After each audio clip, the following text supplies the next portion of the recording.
Algún escritor norteamericano, estadounidense, escribió un folletico que poco se consigue por ahí, que se llamaban Los 10 días que estremecieron al mundo, de John Reed, de Nueva York. Yo creo que estamos viviendo días que estremecen al mundo, indudablemente, que hay que no solamente vivir con intensidad, sino intentar comprender. Esa comprensión es necesaria para quienes de alguna manera u otra, en el barrio, en la vereda, en el municipio, en el territorio, en lo local, en lo nacional o incluso en estas esferas que conjugan los diálogos entre estados hasta este momento, como la reunión que aquí se hace presente en Santa Marta, que es el corazón del mundo, con el debido respeto con el mundo, aquí es el corazón del mundo, dicen los pueblos indígenas arhuacos, cogis, que por acá deben tener presencia en sus organizaciones. Comprender qué pasa, hacia dónde vamos, qué hacer, decían antes. La intensidad de estos días no puede enceguecer a los pueblos. La gente tiene que repensar su acción, su propia actividad individual incluso, porque de aquí no vamos a salir igual que como llegamos. Y no me refiero solo a la llegada a esta ciudad, sino a estos días intensos. El mundo será diferente, para bien o para mal, depende de nuestro propio esfuerzo, depende de los pueblos, de la humanidad. No más veamos lo que acaba de acontecer, casi que en este tipo de juegos en donde uno se tira casi que al precipicio. Venimos de la Asamblea de Naciones Unidas, Nueva York. Venimos de un lugar donde 2 personas se sintieron completamente solas en realidad. El señor Trump y el señor Netanyahu. Trump, un poco más inteligente que Netanyahu, se dio cuenta de lo que eso significaba. Su propia OTAN, construida desde los tiempos que finalizaron la Segunda Guerra Mundial y abrieron lo que llamaron la Guerra Fría, coalición militar. La OTAN pensada exclusivamente en la defensa de los pueblos del Atlántico Norte, o más bien de su poder, del poder del capital, como alguien dijo aquí, que se asentaba en esa geografía. Pueblos en mares fríos decidieron en su mayoría apoyar a Palestina en la Asamblea de las Naciones Unidas. Ese fue un momento histórico poco analizado. Hicimos la cuenta porque a nosotros el presidente Santos nos metió en una cosa rara que nadie entiende, que es socio estratégico por allá de la OTAN, pero no nos dejan ir a las reuniones, ni votamos, ni nada, solo compramos las armas de la OTAN. No nos ayudan, las compramos. Era mentira que nos estaban ayudando. No hay arma gratuita que haya llegado a este país. Si no estamos con ellos, se llevan las armas, o si no, nos toca comprarlas. Así de simple. Pero haciendo las cuentas de los estados de la OTAN, quienes estaban con la política de Netanyahu o en silencio, y quienes habían decidido apoyar, así fuese formalmente, así fuese un poco hipócritamente, al Estado de Palestina, que hay que llamarlo así, pues resultó que perdieron su mayoría con Francia, perdieron su mayoría con varios países europeos que ante el empuje de sus pueblos decidieron cambiar de posición. Y eso llegó a la Asamblea de Naciones Unidas y dejó en el mayor aislamiento al señor Trump y al señor Netanyahu. Y sonaron las palabras, porque en una asamblea de esas lo que suenan son palabras, palabras, palabras. Pero las palabras de alguna manera u otra empezaron a coger el poder, a tener poder, como dicen los pueblos. La palabra tiene poder. Y solo unos instantes después, las multitudes, las muchachas y muchachos que salieron en los barcos a navegar el mar para llegar a Gaza, para llevar algo de comida, y fueron prácticamente puestas en la cárcel, torturadas. Aquí hay 2 colombianas, no sé si estén por acá, no las veo en la multitud. Llevadas a la cárcel con Greta, Luna y Manuela, deben estar por acá. Yo les dije que les iba a dar la Cruz de Boyacá y a varios dirigentes palestinos. Espero que mi canciller tome nota y no aparezca la excusa en ciertos lugares de mi gobierno que dicen que como no hay el metal no se puede hacer la medalla, y entonces qué pena con la condecoración. Cuidado. Dijimos que Luna y Manuela, canciller, y dijimos que el médico Sadafi, no sé bien la pronunciamiento, que quedó de últimas en el hospital con su bata blanca, caídas las bombas sobre ese hospital, muertos varios de sus pacientes, muertos sus hijos en su casa, muerta su familia por las bombas de Netanyahu, y decidió quedarse cuidando a esos niños que no eran de él, pero los sintió de él porque ya no tenía los de él, destrozados por las bombas. Y le enseñó a la humanidad lo que significa dignidad a toda. Ese afiche no se puede olvidar. El último en salir del hospital con su bata blanca y a entregarse porque no había más, que a quienes lo esperaban para llevarlo a la tortura y a la prisión en las cárceles de Israel. A ese señor yo le dije, y a la periodista de La Verdad, y al artista que hace reír, Mahmoud se llama, a los niños aún en las calles sobre los escombros de esa ciudad, les dije que les daba la Cruz de Boyacá. Allá a esa ciudad llegaban los alimentos y no los dejaron entrar. Y la reacción fue un estallido de multitudes. Y esto es lo que yo quiero analizar más a profundidad.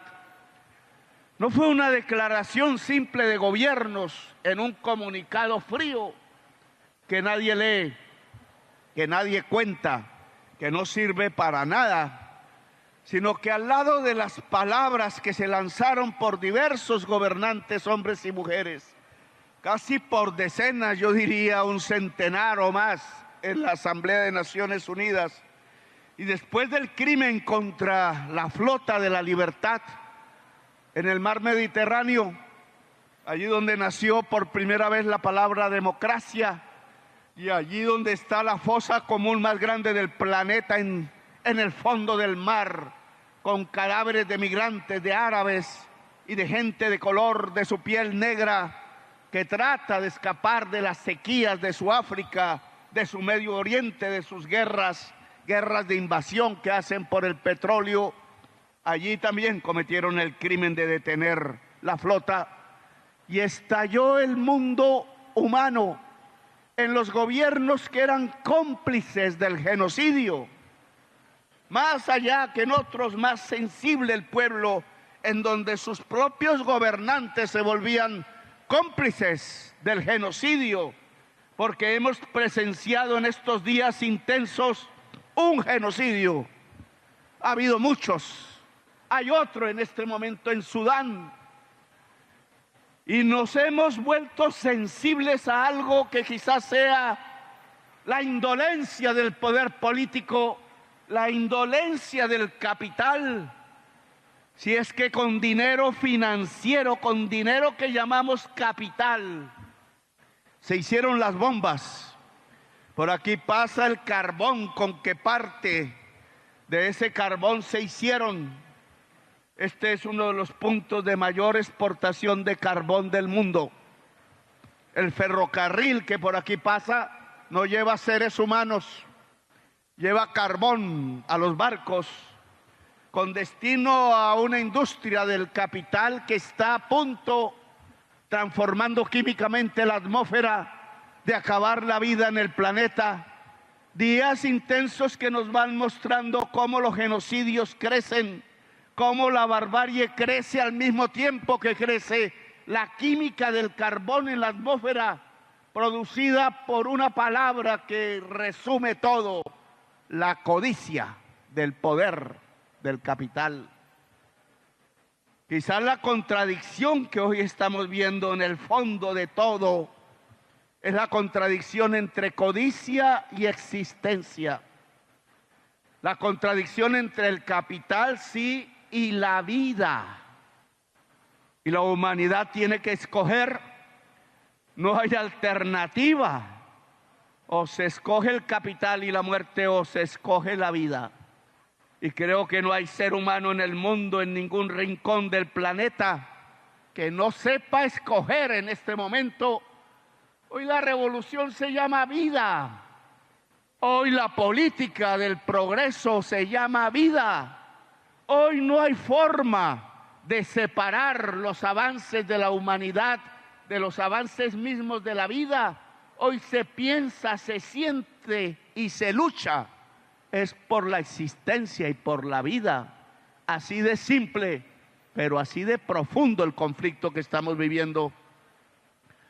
Las bombas con carbón colombiano que impedimos aquí sacar, que caían en Gaza, no eran simplemente por el problema histórico de Israel y Palestina. Era un experimento para mostrarnos a todos nosotros qué era lo que iba a suceder después, qué es lo que viene. No es solo Gaza. Eso que estamos viendo en Gaza va a pasar en el sur, en los continentes de la gente que trabaja y de la gente pobre, en los que no tenemos el poder mundial y nos están mostrando su ferocidad, su barbarie, su manera en adelante de actuar. Ha muerto la democracia en el mundo. Lo que reina es la barbarie.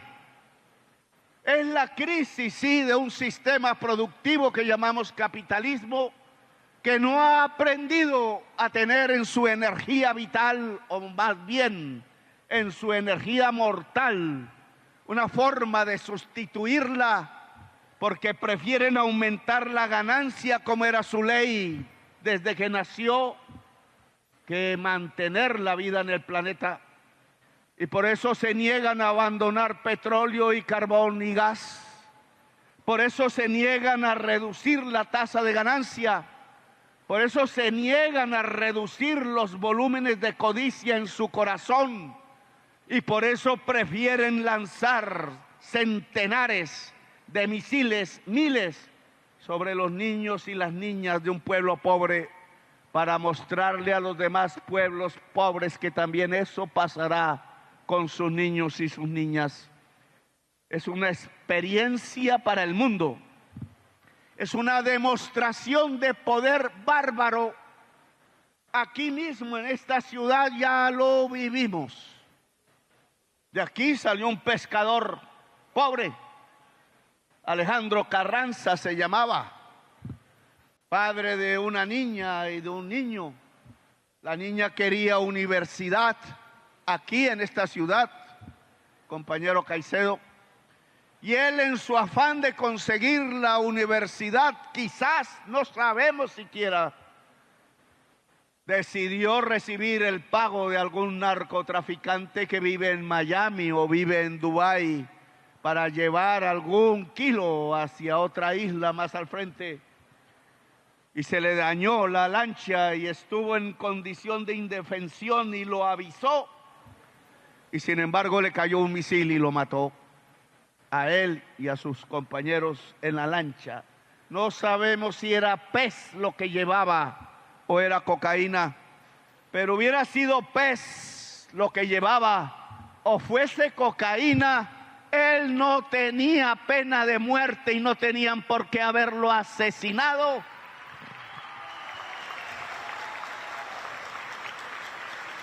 Y no sabemos si lo asesinaron en nuestro mar Caribe, frente a Santa Marta o frente a La Guajira, o más allá. Pero cualquiera que sea el lugar y lo que hacía el pescador pobre, nadie puede decir que ese pescador pobre, padre de una niña que simplemente quería estudiar una universidad y de un niño menor de edad en un rancho de Palma fuese un narcotraficante. Me opongo a ello. Mentiroso Trump y sus amigos. Mentiroso, señor Rubio. Lo que estáis matando no son narcotraficantes. Los narcotraficantes han ido a través de sus políticos a las oficinas en Miami a hablar con los senadores del señor Rubio, a pedir que aquí también bombardeen, a pedir que aquí también saquen al presidente de la República elegido por voto popular, a tratar de humillarnos. Y Colombia no se deja humillar, porque esta es también la patria del libertador Bolívar.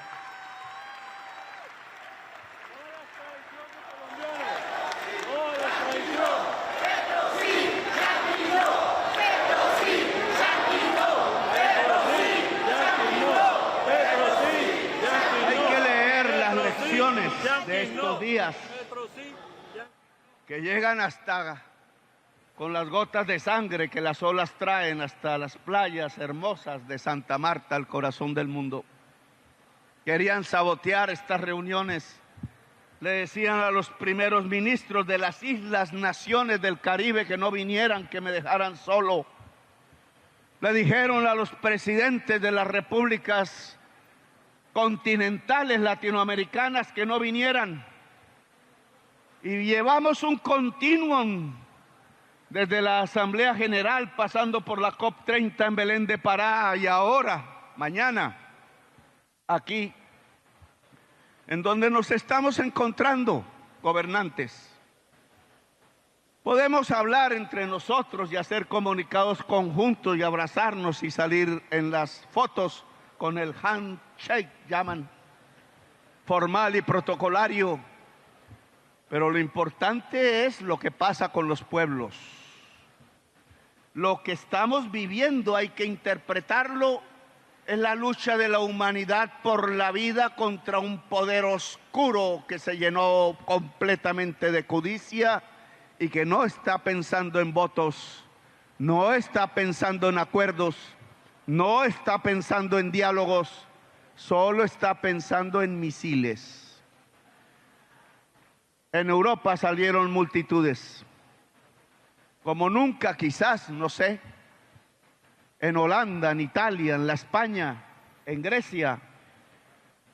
En todas partes de Europa salió la multitud juvenil, la juventud de migrantes, la juventud de los que siempre han vivido allí, a gritar que no estaban de acuerdo con el mundo que están viviendo. Hablaron hasta de una huelga general europea que quizás se hubiera podido efectivamente efectuar. Y al rato que salieron esas multitudes, salieron otras inmensas en las ciudades de los Estados Unidos, en Chicago, humillada también como tratan de humillar a Colombia, en California, humillada también como tratan de humillar a Colombia, en Nueva York, humillada también, y miren cómo el pueblo neoyorquino ha respondido eligiendo como alcalde a uno como nosotros. Y hay que entender entonces que hay cosas que están pasando. La historia tiene un fluido que va hacia o el abismo o la transformación real del mundo, y estamos en esos días. Aquí en esta ciudad no solo se reúne mañana los estados de la Unión Europea y de América Latina, todos a través de sus representantes, sino que yo, por orden de la justicia interamericana, Corte Interamericana de Derechos Humanos, que para la prensa colombiana no existe, esa corte sí no existe, ha ordenado a través de fallo que el Estado de Colombia pida perdón a la sociedad colombiana, a las víctimas que sobreviven de un partido que fue asesinado completamente en Colombia por ser de izquierda, no más, la Unión Patriótica, UP.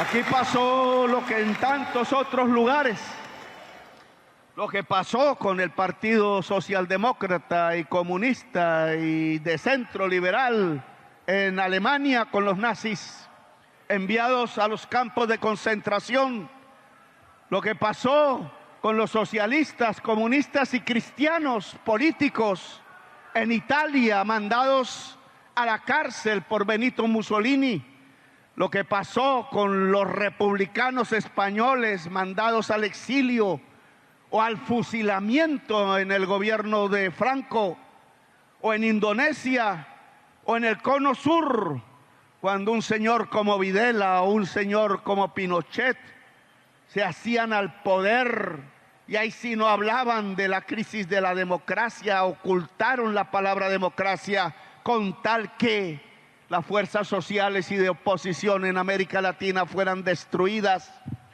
Aquí pasó lo mismo, y no había general en el poder. Decían que éramos una democracia, pero vivíamos 25 años continuos bajo estado de sitio. Mi juventud pasó bajo esos años, asustados porque si poníamos una consigna en una pared y nos cogían, pues no salíamos vivos al otro día. Tortura generalizada de 10,000 personas en la ciudad de Bogotá buscándonos a nosotros, el M-19. Y aún se preguntan ahí por qué la violencia de 1985. Porque no han querido hacer reformas sociales para un pueblo como Colombia, que es la segunda nación más desigual socialmente del planeta. Porque cuando pacíficamente los pueblos se expresan, 1922, aquí al lado, Aracataca, Ciénaga, estamos a media hora en carro, mataron 3,000 trabajadores de las bananeras por orden de la United Fruit Company al general Cortés, creo, y ametrallaron los trabajadores. Y ahí porque en las páginas de 100 años de soledad de Gabriel García Márquez, que nació aquí cerca en Aracataca, zona bananera, aparece un capítulo en donde un tren eterno que nunca para, que nunca se detiene, que no finalizan sus vagones, iban llenos de cadáveres de trabajadores asesinados. En su literatura mostraba lo que fue la matanza de las bananeras. Y me gustaría decirle a la prensa que uno de los hombres que comandó la toma del Palacio de Justicia, ex parlamentario de la Alianza Nacional Popular, ANAPO, al que le robaron las elecciones el 19 de abril de 1970, que murió allá, o dicen que sacaron vivo del palacio y fusilaron después en 1985, era hijo de uno de los trabajadores asesinados en la masacre de las bananeras. Así la violencia de Colombia ha sido cíclica y permanente hasta llegar a estos tiempos de la Unión Patriótica. 6,200 militantes de la izquierda asesinados, siendo trabajadores del banano otra vez 3,000 de ellos en el Urabá. Maestros, estudiantes, gente de la base, indígenas, asesinados uno tras otro en todos los pueblos de este país por un poder que no era más sino a la alianza de la oligarquía colombiana con el narcotráfico, esa misma alianza que está llegando hoy a los oficinos de las representaciones políticas del senador Rubio, ahora secretario de Estado en el Congreso de los Estados Unidos, pidiendo venganza contra nosotros. La misma alianza oligarquía mafia que asesinó a la Unión Patriótica es la misma que hoy trata de aislar a Colombia, que trata de humillar a Colombia y que trata de decir que se intervenga de tal manera que el electorado colombiano, que sigue firme en la propuesta de construir una potencia mundial por la vida, se arrepiente y termine votando por los verdugos que ya los condenaron a la masacre, a los falsos positivos, 6.200 jóvenes asesinados.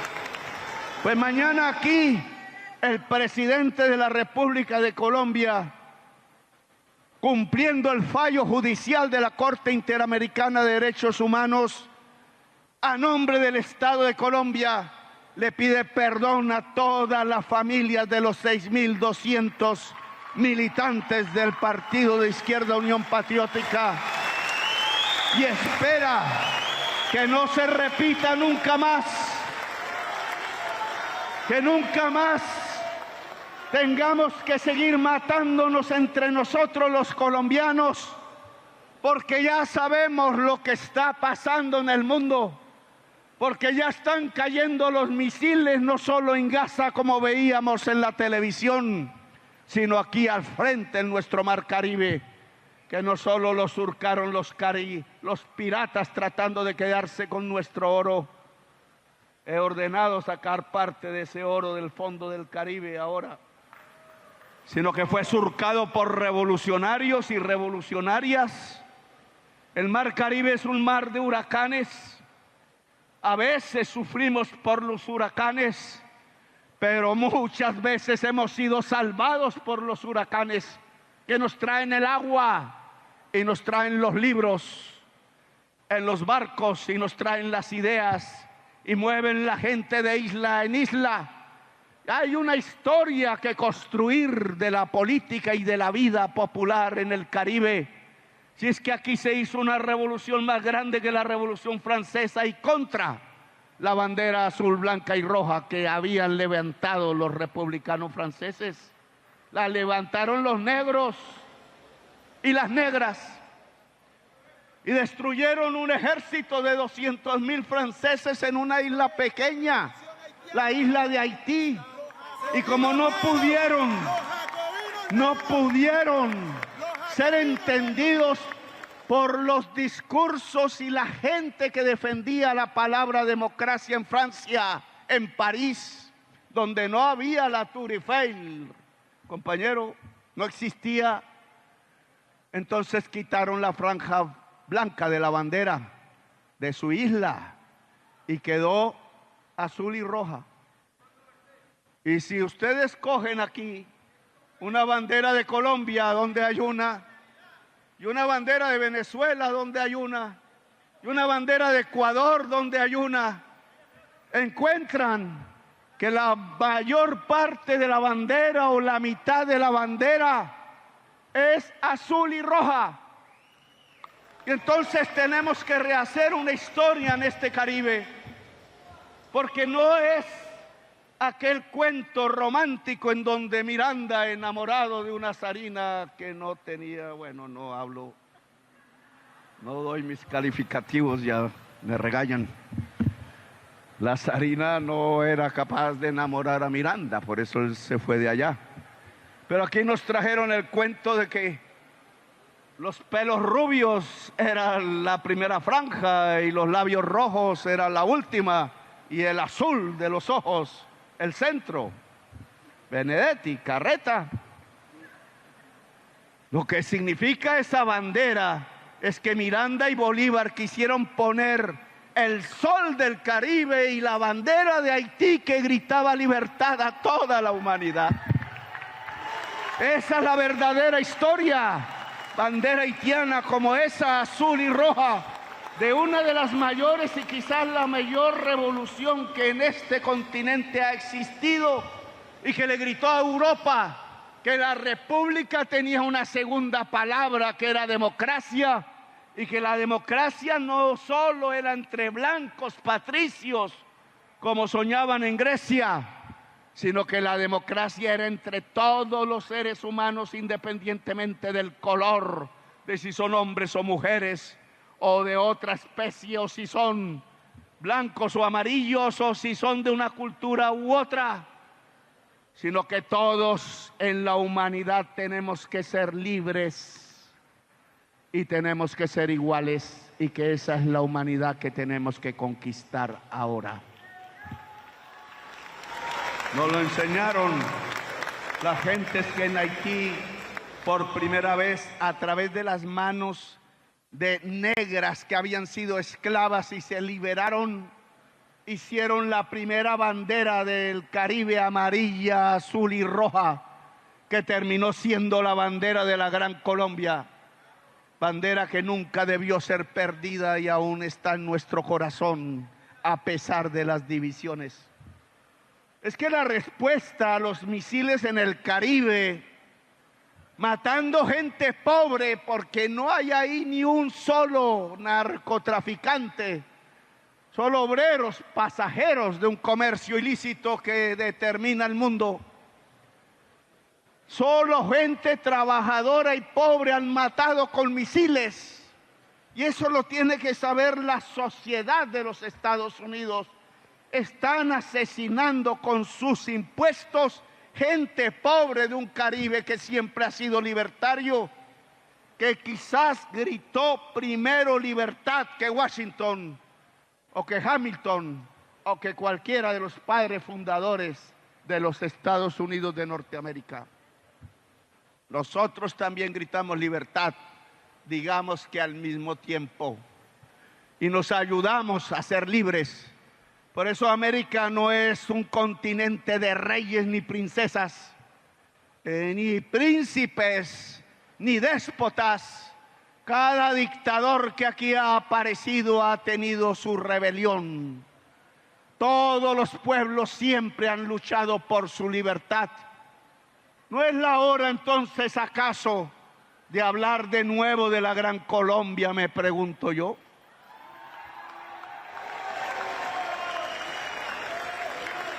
La respuesta que merecería un acto tan déspota, tan arbitrario, tan grosero, con presidentes, con pueblos de Latinoamérica, y sobre todo actos de asesinato real contra gente humilde y trabajadora de este Caribe, no debería ser nuestra propia unión.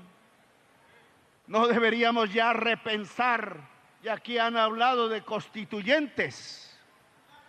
¿Y por qué no organizamos a través de las mismas bases de la sociedad, sin pedir permiso, los comités de constituyentes en los 3 o 4 países que formamos la Gran Colombia?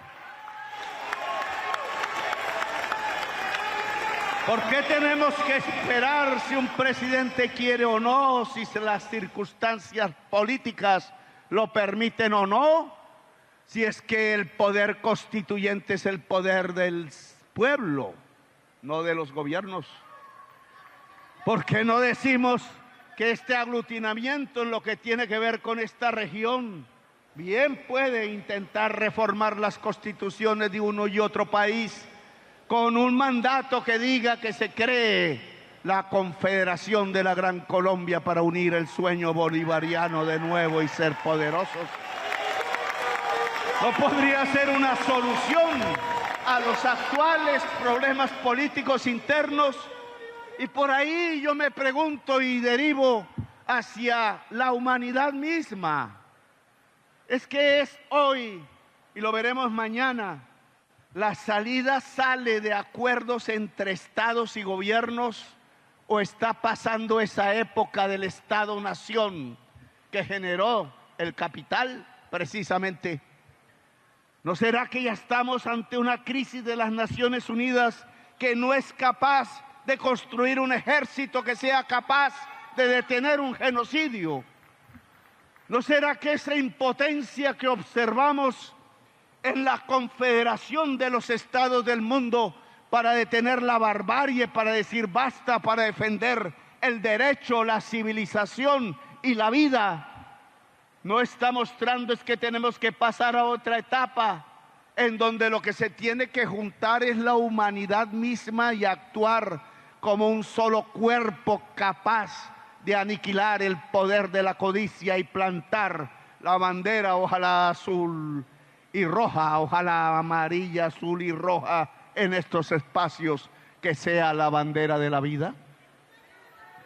¿No será que tenemos que superar la idea de partidos, incluso de organizaciones clásicas del pasado, incluso maneras de pensar que ya se anquilosan, y pasar a estas nuevas épocas donde la fibra óptica, el conocimiento global, el trabajo colectivo nos está construyendo es un nuevo sujeto revolucionario que se llama humanidad, y que la humanidad es la que puede detener las bombas nucleares y el genocidio, como lo acabamos de ver hace unos días, cesando así sea momentáneamente las bombas en el cielo sobre los niños de Gaza, que hoy vuelven a caer? ¿No será que tenemos que dar pasos más audaces y abrir una nueva época? Hay un viejo profecía, Benedetti, usted me recordará, que dicen que la escribieron en los 60s, en los 70s, que vendría un día en que el águila dorada atacaría al cóndor, y que en esa lucha del águila dorada tratando de destruir la vida del cóndor, se despertaría el jaguar que estaba dormido ancestralmente en nuestros pueblos. Por eso me puse la gorra de mi hija Andrea, que el jaguar ancestral va a despertar si el águila dorada se atreve a atacar el cóndor.